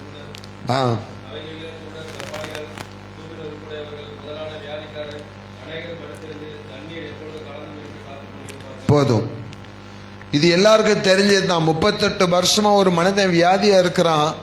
அங்கே சிலவாம ஒரு குளம் ஒன்று இருக்குது. எப்பமாவது தூதன் வந்து என்ன செய்வான், அந்த குளத்தை கலக்கும் போது எல்லா வியாதிஸ்தர்களும் எவன் முந்தி விழுறானோ அவன் என்ன செஞ்சிருவான், சொஸ்தமாயிருவான். இது இந்த காரியத்தை வச்சு தான் இன்னைக்கு அநேக இந்து கோயில்களில் தெப்ப குளம்னு ஒன்று என்ன செய்யுது இருக்குது. அதுக்கு மத்தியில் ஒரு இது மாதிரி என்ன செய்யும் இருக்கும். அப்போ பைபிள் படி பார்த்தீங்கன்னா எப்பமாவது ஒரு தூதன் வந்து என்ன செய்வான், கலக்குவான். அவன் எப்போ கலக்குவான், எப்போ அந்த குளம் கலங்குண்டு வியாதிஸ்தர்கள் எல்லாரும் அங்கே போய் என்ன செய்வாங்களாம், காத்து கிடப்பாங்களாம். அப்படிதான் ஒருத்தன் சொல்லப்பட்டிருக்கு. 38 வருஷமா ஒருத்தன் என்ன செஞ்சான், காத்து கிடந்தான். அப்ப அவன் மனசுல ஒரு எதிர்பார்ப்பு இருந்துச்சு, எப்படா இந்த குளம் கலங்கும், எப்படா நான் அதுல போய் என்ன செய்வேன், விழுவேன், எப்படா எனக்கு நோய் சுகமாகும். 38 வருஷம் அந்த வேதனையை அவன் அனுபவிச்சுட்டு இருக்கான். அப்ப அவன் சூழ்நிலை எப்படி இருக்குங்கிறத பார்க்கணும். எல்லாராலையும் கைவிடப்பட்டு தெருவில் போடப்பட்டவன், வீசி எரியப்பட்டவன். அவன் சொல்றான் அந்த ஸ்டேட்மெண்ட்ல, என்னை கொண்டு அந்த குளத்துல விடுறதுக்கு கூட ஆளு இல்லை அப்படின்னு சொன்னா அவன் பக்கத்துல யாருமே போக முடியாத அளவுக்கு நாற்றம் பிடித்தவனாய், அழுகி போனவனாய், வேதனைக்குரியவனா, அப்ப கைவிடப்பட்ட நிலையில இருக்கிற மனசுல ஒரு எதிர்பார்ப்பு இருக்கு. ஒரு நாள் வரும் எப்படியாவது நான் என்ன செஞ்சிருவேன், அந்த சிலவம் குளத்துல போய் நான் இறங்கிடுவேன், என் வியாதி என்ன செய்யும், சுகமாகும். அந்த எதிர்பார்ப்பை ஆண்டவர் அறிந்து வச்சிருந்தனால தான் அவர் போகும்போது அவனை கூப்பிட்டு உனக்கு நான் என்ன செய்யணும்னு சொல்லி கேட்கிறாரு. அவன் அது பாட்டுக்கு தான் இருக்கான். அவரா இயேசுவா வாலண்டியரா வந்து அந்த வசனத்தை வாசித்து பாருங்க. யோவான் 5ஆம் அதிகாரத்துல, படுத்திருந்த அவனை இயேசு கண்டு அவன் வெகு காலமாய் அறிந்து அவனை நோக்கி சொஸ்தமாக வேண்டுமென்று விரும்புகிறாயா. இன்னைக்கு ஆண்டவர் நிறைய காரியத்தை எதிர்பார்த்து வந்திருக்க உங்ககிட்ட கேட்கிறாரு, நீங்கள் அதிலிருந்து விடுதலை பெற விரும்புகிறீர்களா? ஆமீன் சொல்றவங்க கைகளை உயர்த்தி ஒரு அலையிலே சொல்லுங்க. ஏன்னா எல்லார் வாழ்க்கையிலும் நிறைய எதிர்பார்ப்புகளும் பிரச்சனைகளும் இருக்கு. அப்பதான் அவன் சொல்றான், நான் ஆசைப்படுறேன், நான் சுகமாகணும், நான் விடுதலை ஆகணும், நான் அதை தான் எதிர்பார்த்துட்டு இருக்கேன், ஆனா எனக்கு சப்போர்ட் பண்றதுக்கு யாருமே இல்லை. அப்படிப்பட்ட சூழ்நிலை இன்னைக்கு வந்திருக்கீங்கன்னு ஆண்டவர் சொல்லுகிறார், நீங்கள் எதிர்பார்க்கிற முடிவை உங்களுக்கு கொடுக்கும்படி. நான் வாசித்த வேத பகுதியில் இருந்துச்சு பார்த்தீங்களா, எரேமியா 29ஆம் அதிகாரம் 11ஆம் வசனத்தில், நீங்கள் எதிர்பார்த்திருக்கிற முடிவை உங்களுக்கு கொடுக்கும்படி. அப்ப ஆண்டவர் தீர்மானம் பண்ணிட்டாரு, நீங்க எதிர்பார்த்திருக்க காரியத்தை உனக்கு, உன் மனைவிக்கு, உன் புருஷனுக்கு, உன் பிள்ளைகளுக்கு, உன்னுடைய தொழிலில், உன்னுடைய ஆவிக்குரிய வாழ்க்கையில் நான் கொடுக்க போகிறேன். அல்லேலூயா. இட் இஸ் கன்ஃபார்ம், நான் கொடுக்க போறேன். அடுத்தபுல சொல்றாரு, அவைகள் தீமைக்கு ஏதுவானவைகள் அல்ல, சமாதானத்துக்கு ஏதுவாகலைன்னா சந்தோஷமான காரியத்தை தான் ஆண்டவர் கொடுக்க போறார். நீங்க எதிர்பார்த்திருக்கிற காரியத்துல பிரச்சனைக்குரிய காரியம் கூட என்ன செய்யலாம், இருக்கலாம். இது நமக்கு நடந்தா சரி வருமா, இல்ல போராட்டமான காரியங்களா இருக்கலாம். இவன்கிட்ட போய் நம்ம ஃபைட் பண்ணாதான் என்ன செய்ய முடியும், வாங்க முடியும். நம்ம இடத்த எவனாவது ஆட்டை போட்டு வச்சிருப்பான். டான் பாஸ்கோ சர்ச்சை சேர்ந்த ஒரு சகோதரி இருக்காங்க, அவங்களுக்கு தெரிஞ்சவங்க தான். அவங்க அரியலூரில் டீச்சராக இருக்கும்போது 2 கிரவுண்டு இடம் வாங்கியிருந்தாங்க. அது மாதா கோயிலேருந்து அந்த மிஷன் சொத்து மாதிரி ஒவ்வொருத்தருக்கும் பிரித்து கொடுத்தது. அவங்க அங்கேருந்து டிரான்ஸ்ஃபர் ஆகி இங்கே வந்துட்டாங்க. 20 வருஷம் கழித்து அவங்க பையன் அந்த இடத்த போய் பார்க்கணுன்னு போனால், இடம் இருக்குது, பெரிய பெரிய பில்டிங்காக இருக்குது, என்ன பண்ணனே தெரில. கேஸ் போட்டு பார்த்தாலும் ஒன்றும் நடக்கலை. இவங்க பேர் டி மேரி, அவன் வந்து கே மேரிங்கிற பேரில் டாக்குமெண்ட்டை மாற்றி பல கோடி ரூபாய்க்குள்ள வீடை கட்டிட்டு எங்கள் இடம் தான் உங்களுக்கு கிடையாதுன்னு துரத்தி விட்டான். இப்போ கேஸ் நடக்குது. இப்போ என்ன தெரியுமா தீர்ப்பாயிருக்கு, இந்த இடத்த உங்களுக்கு கொடுக்கும்போது 20 வருஷத்துக்கு முதியது என்ன ரேட்டோ அந்த ரேட்டை நீங்கள் என்ன செஞ்சுடுங்க. அசால்ட்டாக நினச்சனால இருந்ததும் கையை விட்டு என்ன செஞ்சிடுச்சு, போயிடுச்சு. சில நேரங்களில் இப்படித்தான் நமக்கு பிரச்சனை வந்து நிற்கும். என்ன இப்போ கோர்ட்டுக்கு திருச்சிக்கும் அங்கேயும் ஓடிட்டு இருக்கிறாங்க. அப்படிப்பட்ட சூழ்நிலைகள் நம்ம குடும்பங்கள் என்ன செய்யலாம், நம்ம கைக்கு வந்ததை நம்ம என்ன செஞ்சிருக்கலாம், இழந்திருக்கலாம், இல்லாட்டி நமக்குரியதை இன்னொருத்தன் என்ன செஞ்சிருக்கலாம், எடுத்து வச்சுட்டு நம்மகிட்ட பிரச்சனை பண்ணிட்டு இருக்கலாம். எப்படா நமக்கு அதுல ஒரு தீர்வு வரும் நீங்க எதிர்பார்த்துட்டு இருப்பீங்க. இல்ல சரீரத்துல பயங்கரமான வியாதி வந்து மாத்தி மாத்தி நம்ம ஒவ்வொன்றா பார்த்துட்டு இருக்கிறோம், எதுவுமே நமக்கு கிளியர் ஆக மாட்டேங்குது. என்னைக்குடா நமக்கு சுகம் கிடைக்கும்? இந்த சபைக்கு போவோம், அந்த சபைக்கு போவோம், எங்கெல்லாமோ போவோம், ஒண்ணுமே என்ன செய்யாது, நடக்காது. ஒரு காரியத்தை மாத்திரம் சொல்றேன், நம்ம சரீரத்தில் இருக்கிற வியாதிகள் சுகமாகணும்னாலோ, நம்ம குடும்பத்தில் இருக்கிற பிரச்சனைகளுக்கு தீர்வு வேணும்னாலோ, இங்க போனா சுகமாகும் அங்க போனா சுகமாகும் மட்டும் கனவு கண்டுட்டு என்ன செய்யாதீங்க, போகாதீங்க. இருக்கிற இடத்துல முழங்கால் போட்டு இயேசுவை நோக்கி பாருங்க, ஆண்டவர் சுகத்தை கொடுத்துருவாரு. அல்லேலூயா. நீங்க இருக்கிற இடத்துல விசுவாசமா உங்க பிரச்சனைக்காக, இந்த சபைக்கெல்லாம் போகக்கூடாது, மற்ற இடத்துக்கெல்லாம் ஜெபத்துக்கு போகக்கூடாதுன்னு சொல்லல. சத்தியத்தை நீ என்ன செய்து கொள், மேய்ந்து கொள் பைபிள் சொல்லுது. எங்கெல்லாம் நமக்கு வார்த்தைகள் கிடைக்கும் அதெல்லாம் நம்ம பெற்றுக்கொள்ளணும். சபை கூடுதலை நம்ம என்ன செய்யணும், அங்கீகரிக்கணும். வார்த்தைகள் கிடைக்கிற இடத்துக்கு நம்ம போகணும். ஏன்னா கடந்த வாரம் நான் சொன்ன மாதிரி கிடைக்கக்கூடாத காலம் என்ன செய்யும், வரும். ஆனா சில காரியங்கள் தடைகளை உடைக்கப்படணும்னா, இன்னார்கிட்ட போனாதான் எனக்கு உடையும், இவர்கிட்ட போய் ஜெபம் பண்ணாதான் எனக்கு நடக்குங்கிற தப்பான கான்செப்டை முதல்ல தூக்கி எங்க போடுங்க, குப்பையில போட்டுட்டு இயேசுவின் இடத்தில் போனால் எனக்கு நடக்கும். அல்லேலூயா. அவர் தான் காரியங்களை வாய்க்க பண்ணுகிறவர். இப்படி சில தவறான கான்செப்ட்ல நம்ம போய் ஆண்டவரை பின்னுக்கு வச்சுட்டு மனுஷனுக்கு முக்கியத்துவம் கொடுத்தா ஆசீர்வாதம் வராது, சாபம் தான் வந்து சேரும் வீட்டுக்கு. தண்டனை காலங்களை ஆண்டவர் கொடுத்துட்டே இருப்பார். ஏன்னா ஆண்டவர் ரொம்ப நம்ம மேல அன்பு வச்சவர். நம்மகிட்ட வரமாட்டானான்னு காத்துட்டு இருப்பாரு. அவர் சகலத்தையும் அறிந்தவர், சகலத்தையும் தெரிந்து வைத்திருக்கிறவர். உங்களுடைய ஒவ்வொரு அசைவுகளையும் அவர் என்ன செய்வாரு, தெரிந்து வைத்திருப்பார். ஆண்டவர் சொல்ல, நீ அந்த ரங்கத்துல என்ன பாவம் செஞ்சாலும் அந்த ஒரு நாள் வெளிச்சத்துக்கு என்ன செஞ்சிருவேன், கொண்டு வந்துருவேன்னு சொல்லிவிடுறாரு. அப்படி எல்லாவற்றையும் அறிந்திருக்கிறவர். நான் உங்கள் மீது கண்ணோக்கமாய் இருக்கிற கடவுள்னு சொல்றாரு. நம்ம நினைச்சிட்டு இருக்கோம், அவர் சொல்றாரு, நான் உங்களை எங்க வரைஞ்சு வச்சிருக்கேன், என் உள்ளங்கையில என்ன செஞ்சிருக்கேன், வரைஞ்சு வச்சிருக்கேன். உன் மதில்கள் எப்பொழுதும் என் கண்களுக்கு முன்பாக இருக்கிறது. அப்போ அவர்கிட்ட இருந்து அந்த அவருடைய பார்வையிலேருந்து நம்ம யாரும் என்ன செய்ய முடியாது, தப்ப முடியாது. அப்போ உங்களுக்கு ஒரு பிரச்சனை வருது, உங்களுக்கு ஒரு கஷ்டம் வருது, என் பிள்ளை இந்த காரியத்துக்காக எதிர்பார்த்துட்டு இருக்கான், ஒரு குழந்தை பாக்கியம் வேணும்னு எதிர்பார்த்துட்டு இருக்கான், இல்லாட்டி திருமண காரியத்துக்கு எதிர்பார்த்துட்டு இருக்கான், தன்னுடைய குடும்பத்துக்கு இந்த தேவைக்காக எதிர்பார்த்துட்டு இருக்கான், கிரைண்டர் மிக்சிக்கு இல்லை வேற நல்ல ஒரு ஆசீர்வாதமான காரியத்துக்கு எதிர்பார்த்துட்டு இருக்கான். அந்த எதிர்பார்த்த காரியத்தை யார்கிட்ட வந்து கேட்கணும்னு எதிர்பார்க்கிறார் ஆண்டவர். நீ எதிர்பார்க்கிறத அவர்கிட்ட வந்து கேட்கணும்னு ஆண்டவர் எதிர்பார்க்கிறாரு. அப்படி நம்ம ஆண்டவர்கிட்ட போய் கேட்கும் போது தான் நீ எதிர்பார்த்துறதுக்கான முடிவை உனக்கு கொடுக்கும்படி. அப்ப நீங்க விசுவாசிங்க, நம்புங்க. என்னுடைய தண்டனை காலம் எல்லாம் இன்னோடு என்ன செஞ்சிடுச்சு, முடிஞ்சிடுச்சு. முடிஞ்ச நாளை இன்மை நான் எதிர்பார்த்திருக்கிற காரியத்தை ஆண்டவர் எனக்கு தரப்போகிறார். ஹல்லேலூயா. இந்த மார்ச் மாசம் முடியறக்குள்ள, 31ஆம் தேதி முடியறக்குள்ள, நீங்கள் உங்கள் குடும்பத்தில் உங்களுக்காக உங்கள் பிள்ளைகளுக்காக ரொம்ப ஆவலோடு எதிர்பார்த்திருக்கிற காரியத்தை ஆண்டவர் உங்களுக்கு செய்து முடிக்க போகிறார். யாருக்கெல்லாம் அந்த நம்பிக்கை இருக்குது? அதனால நீங்க துயரத்தில் இருக்கீங்களா, துக்கத்தில் இருக்கீங்களா, எனக்கு இன்னைக்கு வரைக்கும் எனக்கு நடக்கலை, என்னைக்கு என்னுடைய துயரம் எல்லாம் மாறும் நினைச்சிருந்தீங்கன்னா ஆண்டவர் உங்களுடைய துயரங்களை மாற்றப் போகிறார்.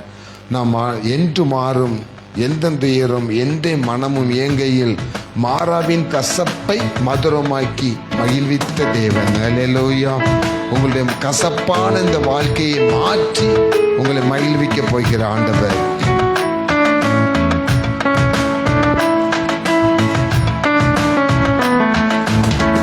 என்று மாறும் எந்த துயரம் எந்த மனமும் ஏங்கையில், என்று மாறும் எந்த துயரம் எந்த மனமும் ஏங்கையில், மாறாவின் கசப்பை மதுரமுமாக்கி, மாறாவின் கசப்பை மதுரமுமாக்கி மகிழ்வித்த மகிழ்வனையே, மகிழ்வித்த மகிழ்வனையே பாடுவேன், பரவசமாகுவேன், பரந்தோடும் இன்னலே பாடுவேன், வசமாகுவேன். மறந்தோடும் எந்தன் இன்னலே. கடைசியாக யோபு 14 அதிகாரம் 14 வசனத்தை வாசித்து பாருங்க. மனுஷன் செத்த பின் பிழைப்பானோ, எனக்கு மாறுதல் எப்போது வரும் என்று, எனக்கு மாறுதல் எப்பொழுது வரும் என்று, எனக்கு குறிக்கப்பட்ட போராட்டத்தின் நாளெல்லாம் நான் காத்திருக்கிறேன். யோபுனுடைய எதிர்பார்ப்பை பாருங்களேன். எனக்கு எப்பொழுது மாறுதல் வரும்? யோபு பத்தி யாருக்கெல்லாம் தெரியும், யாருக்கெல்லாம் தெரியாது? தெரியாதவங்க மட்டும் கையை வைத்துங்க. எல்லாம் யோபுனா பக்கத்து தெருவில் உள்ளவர் இல்லை, பைபிளில் சொல்லப்பட்டிருக்க யோபு. யோபுன்னு எங்கள் மச்சான் பேர் யோபு தான், மாமா பேர் யோபு தான், அந்த யோபு இல்லை. இந்த பைபிளில் சொல்லப்பட்டிருக்கிற பரிசுத்தவான் யோபு. யோபினுடைய வாழ்க்கையை மாறி ஒரு பிரசன்ட் கூட நமக்கு கஷ்டம் என்ன செய்யல வரல. ஏன்னா கொஞ்சம் கொஞ்சமாக இழக்கிறது வேற, லம்பா இழக்கிறது வேற. கண்ணை தட்டி முழிக்கிறதுக்குள்ள ஒருத்தன் வந்து சொல்றான், நம்ம ஆடு மாடும் இருக்க எல்லாத்தையும் திருடர்கள் வந்து கொண்டு போயிட்டாங்கன்ட்டு. ரைட்டு, அதை கேட்டுட்டு வீட்டுக்கு வர்றதுக்குள்ள குடுகுடுன்னு அர்த்தம் ஓடி வந்து சொல்றான், திடீர்னு பிள்ளைகள் எல்லாம் இருந்த இடத்துல பில்டிங்கே என்ன செஞ்சிருச்சு, இடிஞ்சு விழுந்து ஒருத்தன் கூட தப்பிக்கல, எல்லாருமே பிள்ளைகள்லாம் சேர்த்து போயிட்டாங்கன்னு சொல்றான். அப்படி தொடர்ந்து துன்பம் வந்தா கூட யோபு என்ன சொன்னா, எது வந்தாலும் சரி கர்த்தருக்கு சோதரன்னு சொல்லி விட்டாச்சு. அப்ப அந்த சாத்தானுக்கு பொறுக்க முடியல. என்னடா என்ன துன்பம் கொடுத்தாலும் இவன் ஆண்டவரை விட்டு என்ன செய்ய மாட்டேங்கான, விலக மாட்டேங்கான. நான் இப்போ உங்கள்கிட்ட கொஸ்டின் கேட்க போறேன், அதுக்கான தான் ஸ்டார்டிங் சொல்றேன். கடைசியில் பார்த்தாரு, இவனை எப்படி சோதிச்சாலும் சாத்தான் சொல்றான், அவன் என்ன சொன்னாலும் உங்களுக்கு பிரிய மாட்டேங்கான். ஒரே ஒரு வழிக்கு அவன் சரீரத்தில் மட்டும் என்ன செய்யணும், கை வைக்கணும். சரீரமே அழுகி போற மாதிரி வியாதியை கொடுத்துட்டு இப்போ என்ன செய்யறான் பார்ப்போன்னு அப்படி தென்னாவட்டா ஆண்டவர் முன்னாடி நிற்கும் போது தான் யோபு சொல்றான், இது வந்தாலும் பரவாயில்ல, கத்தர் கொடுத்தாரு, கத்தர் எடுத்தாரு, கத்தர் நாமத்துக்கு சோத்தனம். பைத்தியக்காரி மாதிரி பேசணும் பொண்டாட்டிட்டே சொல்லிட்டேன், பைத்தியக்காரி மாதிரி பேசாத. இவ்வளவு நாள் நம்ம அவர்கிட்ட என்ன செஞ்சுட்டு இருந்தோம், நன்மை அனுபவிச்சு செல்வ செழிப்பா வாழ்ந்துட்டு இருந்தோம். இப்போ கொஞ்சம் கை வச்சிருக்காரு, அவ்வளவுதானே, பார்த்துக்கலான்ட்டான். சாத்தான் உடனே அந்த இடத்தை விட்டு விலகி போனான். 13 மாதங்கள் யோபு இப்படி பயங்கரமான கஷ்டத்தை பட்டு, நாய் இவன் உடம்பு வந்து என்ன செய்யுது, நக்கிற அளவுக்கு ரொம்ப உடம்புல அழுகி நாசமாய் போய் கிடக்காங்க. அதை விட பெரிய துன்பம் பைபிளில் சொல்லப்பட்டிருக்கு, வேலைக்காரன் கூட என்ன காரி துப்பிட்டு போறான். இதுவரைக்கும் எனக்கு கீழ்பிடிந்த வேலைக்காரன் கூட என்ன செஞ்சுட்டு போறான், காரி துப்பிட்டு போறான். கூட இருந்து அவன் கூட பிளேட்ல ஒன்னா சாப்பிட்ட ஃப்ரெண்ட்ஸ் எல்லாருமே இப்போ அவனுக்கு ஆப்போசிட்டா போயிட்டாங்க. அப்படிப்பட்ட நேரத்தில் தான் யோபு சொல்றாரு, எனக்கு ஒரு மாற்றம் தேவை ஆண்டவரே, எனக்கு ஒரு மாற்றத்திற்காக நான் என்ன செய்திருக்கிறேன், காத்திருக்கிறேன். இன்னைக்கு எத்தனை பேர் அப்படி காத்திருக்கீங்க சிஸ்டர்? கொஞ்சம் கையை வைத்துங்க பார்க்கலாம். என் வாழ்க்கையில் ஒரு மாற்றம் வேணும். உண்மையிலே நான் கேட்குறேன், என்ன ஆண்டவர் உங்களை மாற்ற போகிறார். என் வாழ்க்கையில், என் பிள்ளைகளுடைய வாழ்க்கையில், என் குடும்ப வாழ்க்கையில், என்னுடைய வேலையில், என்னுடைய பிஸ்னஸில், ஊழியம் செய்கிறவங்க ஊழியத்தினுடைய பாதையில் எனக்கு ஒரு மாற்றம் தேவை. நான் ரொம்ப நெருக்கப்படுறேன், ரொம்ப ஒடுக்கப்படுறேன், ரொம்ப அவமானப்பட்டு இருக்கேன். நிந்தை என் இதயத்தை பிளந்தது. சங்கீதம் சொல்லுது, நிந்தை என் இதயத்தை பிளந்தது. நான் நெருக்கப்படுகிறேன், ஒடுக்கப்படுகிறேன், எல்லாராலையும் கைவிடப்பட்ட நிலையில இருக்கிறேன். யோபு அப்படிப்பட்ட சூழ்நிலை இருக்குமா தான் எனக்கு ஒரு மாற்றம் வேண்டும். இன்னைக்கு மாற்றம் வேண்டுமென்னு யாரெல்லாம் எதிர்பார்த்துட்டு இருக்கீங்களோ, என்னென்ன காரியத்துல மாற்றம் வேணும் நீங்க விரும்புறீங்களோ, ஆண்டவர் சொல்லுகிறார், நீ எதிர்பார்த்திருக்கிற மாற்றத்தை நான் உனக்கு கொடுக்க போகிறேன். அல்லேலூயா. இன்னைக்கு ஒரு ஆண்டோடைய நாமத்தினால தரிசனமாவே சொல்றேன், உங்க குடும்பத்துல நீங்க இதுவரைக்கும் எதிர்பார்த்து காத்திருந்து நடக்காத காரியத்தை இந்த மாசத்துல ஆண்டவர் வாய்க்க பண்ண போகிறார். முற்றிலுமாக மாற்றம் வரும், முற்றிலுமாக மாற்றம் வரும். விசுவாசிக்கிறவங்க மட்டும் ஒரு ஆமேன்னு சொல்லுங்களேன். அந்த மாற்றத்தை என்ன ஆண்டவர் இந்த வார்த்தையின்படி எனக்கு இருந்த தண்டனை எல்லாம் ஆண்டவர் மாற்றிட்டாரு, என்னை பரிசுத்தமா மாற்றிட்டாரு, அவருடைய பிள்ளையா மாற்றிட்டாரு. நீங்க இயேசுவின் பிள்ளையா நீங்க மாறணும் அப்படின்னு ஆசைப்பட்டீங்கன்னா நீங்கள் அவருடைய பிள்ளைகள், நீங்கள் அவருடைய சுதந்திரமாமே. அவருக்குரிய எல்லா விதமான ஆசீர்வாதத்தின் காரியங்களும் உங்களுக்கு சொந்தமாகும். உண்மையிலே உங்க குடும்பத்துல கடன் பிரச்சனைகள்ல மாற்றம் வரும். அல்லேலூயா. மாற்றம்னா கூட கொஞ்சம் வராது. அந்த கடன் பிரச்சனைகளை ஆண்டவர் என்ன செய்வாரு, வாங்காத, நீங்க கடன் இனிமே வாங்காத அளவுக்கு ஒரு மாற்றமான ஒரு ஆசீர்வாதத்தை குடும்பத்துல கொண்டு வருவாரு. உங்க சரீரத்துல மாற்றங்கள் வரும் சிஸ்டர்.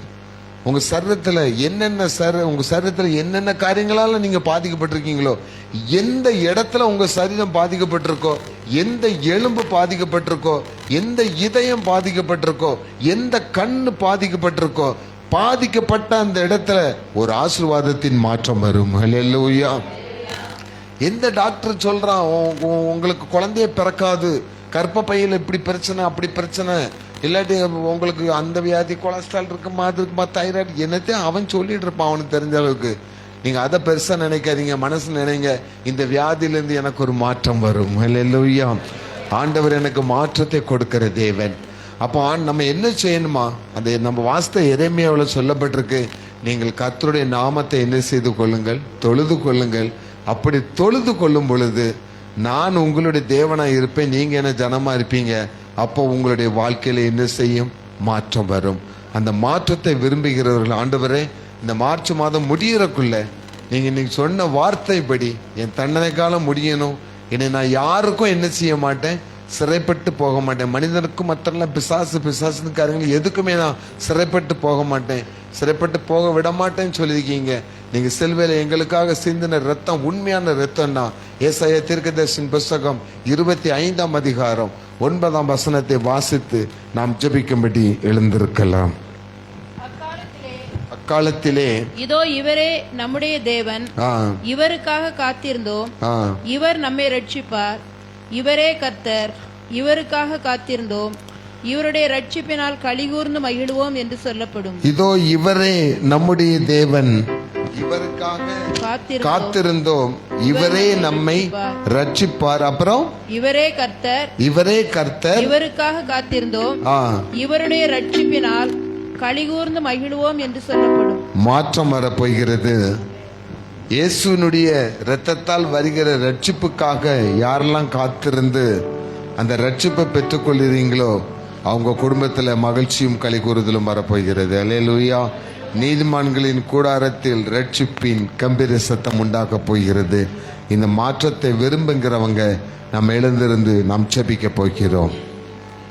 ஆண்டவர் உங்கள்கிட்ட கேட்கிறாரு, நான் இஸ்ரவேல் ஜனங்களை மாதிரி 400 வருஷம் உங்களை நான் அடிமையா வைக்க போறதில்லை. இன்னைக்கு நீ என்ன நேசித்தனா, இன்னைக்கு நீ மனம் திரும்பி இயேசுவே என்ன நீ கூப்பிட்டனா, நான் உன் வாழ்க்கையை மாற்ற போகிறேன். அதற்காகத்தான் நான் இந்த உலகத்தில் வந்தேன், அதற்காகத்தான் என்னுடைய சரீரத்தை கொடுத்தேன், அதற்காகத்தான் நான் இவ்வளவு அடிக்கலப்பட்டேன், அதுக்காகத்தான் நான் அவமானப்படுத்தப்பட்டேன். உன் மேல இருந்த நிந்தை, உனக்கு விரோதமா பேசின பேச்சுகள், சாத்தான் உன் சரீரத்தில் கொண்டு வந்திருக்க வியாதி எல்லாத்தையும் மாற்றம் தானே. என்னுடைய தழும்புகளால் நீ குணமாகணும்னு சொல்லித்தானே நான் அவ்வளவு பிரச்சனை வாங்கினேன். ஆண்டவர் சொல்லுகிறார், நீ என்னை நேசிக்கிறாயா, நானும் உன்னை நேசிக்கிறேன். அந்த சிலுவை காட்சி கொஞ்சம் நினைத்து பார். அதுல இருந்து வலிகிற என் சரீரத்திலிருந்து வருகிற இரத்தத்தை நீ பார். அந்த இரத்தம் அப்படியே இந்த சிலுவையின் கீழ் வழியாக தரை வழியாக ஓடுவதை பார். காயம் பெற்றிருக்க என்னுடைய தலையை பார். என் கண்கள் வழியாக வருகிற இரத்தத்தை பார். என் சரீரம் கிழிக்கப்பட்டிருப்பதை பார்.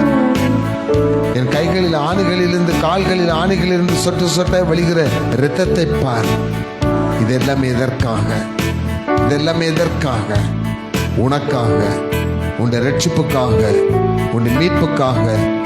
உன்னுடைய பாவங்களை எல்லாம் நாம் சுமந்து கொண்டு உனக்கு விடுதலை கொடுப்பதற்காக. உனக்கு உரிய தண்டனையை நான் சுமந்து கொண்டபடியினால் அந்த தண்டனை காலம் இன்றோடு உனக்கு தீர்ந்தது. சீயோன் குமாரத்தியே, எருசலேம் குமாரத்தியே, மகிழ்ந்து களிக்கோரு. கர்த்தர் உன் ஆக்கினைகள் எல்லாவற்றையும் அகற்றிவிட்டார். இனி நீ தீங்கை காணாதிருப்பாய். நீங்கள் வீடுகளை கட்டுவீர்கள், அதிலே குடியிருப்பீர்கள். நான் உங்களை சிறைப்படுத்த விரும்ப மாட்டேன், நான் உங்களை விடுவிக்கிற தேவன் என்று சொன்னேன். அப்படியே நமது மக்கள் இந்த நாளிலே ஆக்கினைகளிலிருந்து தப்பி தண்டனை காலம் முடிந்து புதிய வாழ்க்கைக்குள் புதிய மாற்றத்துடன் வருவதற்காக ஆண்டவர் சொல்லுகிற, இனி புதியவைகள் தோன்றும், புதியவைகள் தோன்றும், புதியவைகள் தோன்றும். ஒப்பு கொடுப்போமா?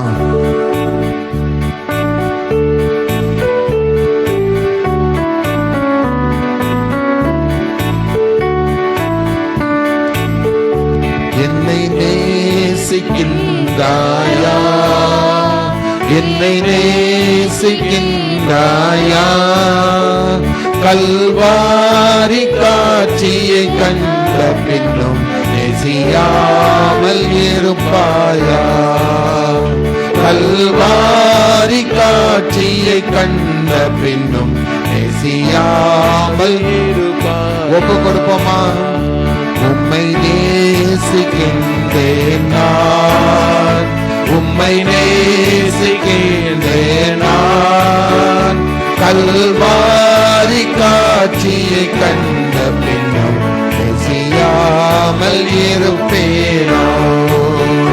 கல்வாரி காட்சியை கண்ட பின்னும் நேசியாமல் இருப்பேனோ? ஜெபம் பண்ண கடவோம். எங்களை மிகவும் அதிகமாக நேசிக்கிற நல்ல தகப்பனே, உம்மை நாங்கள் நன்றியோடு துதிக்கிறோம், சோதரிக்கிறோம். அப்பா, சீயோன் குமாரத்தியே, சீயோன் குமாரனே, எருசலேம் குமாரத்தியே, உன் பாவத்திற்கான தண்டனை தீர்ந்தது. இனி நீ சிறைப்பட்டு போவதில்லை. இன்று முதல் நீ உன் வாழ்க்கையிலே எதிர்பார்த்திருந்த காரியத்தை நான் உனக்கு செய்து முடிக்கப் போகிறேன். அவை இனி தீமைக்கு ஏதுவானவர்கள் அல்ல, உங்களிடத்திலே சமாதானம் உண்டாகும்படி நான் உங்களுக்கு சமாதானம் தந்தரிலே உங்களுக்கு பலன் கொடுத்து உங்களை ஆசீர்வதிப்பேன். ஆண்டவரே, இந்த மார்ச் மாதத்தில் பிப்ரவரி மாதம் 28ஆம் தேதி வரைக்கும் எங்கள் மக்களுடைய வாழ்க்கையில் இருந்த கசப்புகள், வேதனைகள், போராட்டங்கள், வியாதிகள், கடன்கள், பிரச்சனைகள் எல்லாவற்றையும் ஆண்டவரே, எல்லாவற்றையும் நீர் பாடுகளை சுமந்தது போல அந்த சிலுவையில நீர் அவ்வளத்தையும் சுமந்து சாபங்கள், பில்லி சூனியங்கள், மந்திர கட்டுகள் எல்லாவற்றையும் ஆண்டவரே, பிள்ளைகள் வாழ்க்கையில கிடைக்க முடியாதபடி, பாக்கியங்கள் கிடைக்க முடியாதபடி சாத்தான் செய்திருந்த எல்லா விதமான சதிகள் எல்லாவற்றையும் இயேசுவின் சிலுவையிலே நாங்கள் ஆணி அடிக்கிறோம் ஆண்டவரே, ஆணியில அடிக்கிறோம் ஆண்டவரே. நீர் அதை வெற்றி சிறந்தவர், வெற்றி சிறந்தவர் கையிலே நாங்கள் ஒப்பு கொடுத்துட்டோம். இனி எங்கள் வாழ்க்கையில தோல்வி இல்லை, உம்முடைய நாமத்தினால ஜெயந்தான். இனி நாங்கள் தலை குனிந்தவர்களாய் அல்ல, எங்க பிள்ளைகள் தலை குனிந்தவர்களாய் அல்ல, நாங்கள் தலை நிமிர்ந்து நடக்கப் போகிறோம். உம்முடைய சிலுவை எங்க தோளில் வைக்கப்பட்டாலும், எங்களுடைய சிலுவை எங்க தோளில் வைக்கப்பட்டாலும் அதனுடைய பாரங்களை எல்லாம் சுமக்கிறவர் நீர் அல்லவா? நாங்கள் உம்மிடத்தில் எல்லாவற்றையும் ஒப்பு கொடுத்துட்டோம். எங்க பிள்ளைங்களை ஒப்பு கொடுத்துட்டோம், எங்க பெற்றோரை ஒப்பு கொடுத்துட்டோம், எங்க வீட்டை ஒப்பு கொடுத்துட்டோம், நாங்க உபயோகப்படுத்துகிற வாகனங்கள், பொருட்கள் எல்லாவற்றையுமே ஒப்பு கொடுத்துட்டோம். ஆண்டவரே, எல்லாவற்றையும் இயேசுவின் இரத்தத்தால் ஒரு விசை நீங்க சுத்திகரிங்க, எங்களையும் சுத்திகரிங்க, எங்கள் இதயத்தை சுத்திகரிங்க. நாங்கள் இன்று முதல் கர்த்தருக்கு சொந்தம். எங்கள் இதயத்தின் நினைவுகளை அறிந்திருக்கிற ஆண்டவர், நாங்கள் எதிர்பார்த்து காத்திருக்கிற நன்மையான காரியங்களை எங்களுக்கு வாய்க்க பண்ணுவதற்காக சோத்திரம். இயேசுவின் நாமத்தில் நாங்கள் உங்களை ஆசீர்வதிக்கிறோம். இந்த மார்ச் மாதம் உங்கள் தேவைகள் எல்லாவற்றையும், நீங்கள் எதிர்பார்த்திருக்கிற காரியத்தை நீங்கள் ஆச்சரியப்படும்படி, உங்களால் நம்ப முடியாத அளவுக்கு, உங்களால் விசுவாசிக்க முடியாத அளவுக்கு அந்த காரியத்தில் ஆண்டவர் அற்புதம் செய்து விட்டார். அல்லேலூயா, அல்லேலூயா. ஆசீர்வதியும் ஆண்டவரே, இயேசுவின் நாமத்தில் ஜெபிக்கிறேன் பிதாவே. எல்லாரும் சேர்ந்து சொல்லுவோமா? என் ஆத்துமாவே, என் ஆத்துமாவே கர்த்தரை ஸ்தோத்திரி, கர்த்தர் செய்த சகல உபகாரங்களையும் மறவாதே. ஆமேன், ஆமேன், ஆமேன்.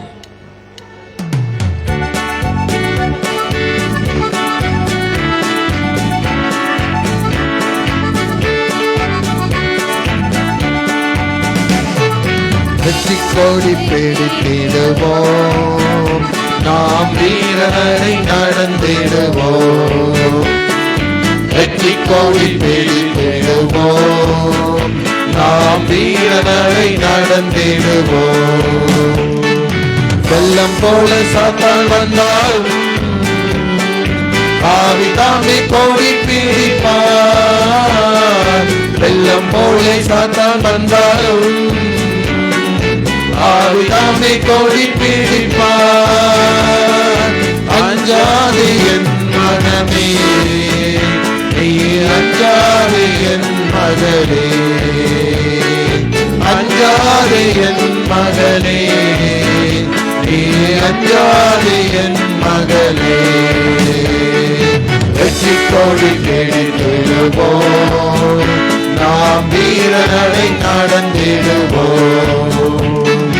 வெற்றி கோடி தேடிடுவோம், நாம் வீரநடை நடந்திடுவோம். ஹல்லேலூயா, ஹல்லேலூயா. கர்த்தர் உங்களை ஆசீர்வதிப்பாராக. அப்படியே உட்காருங்க.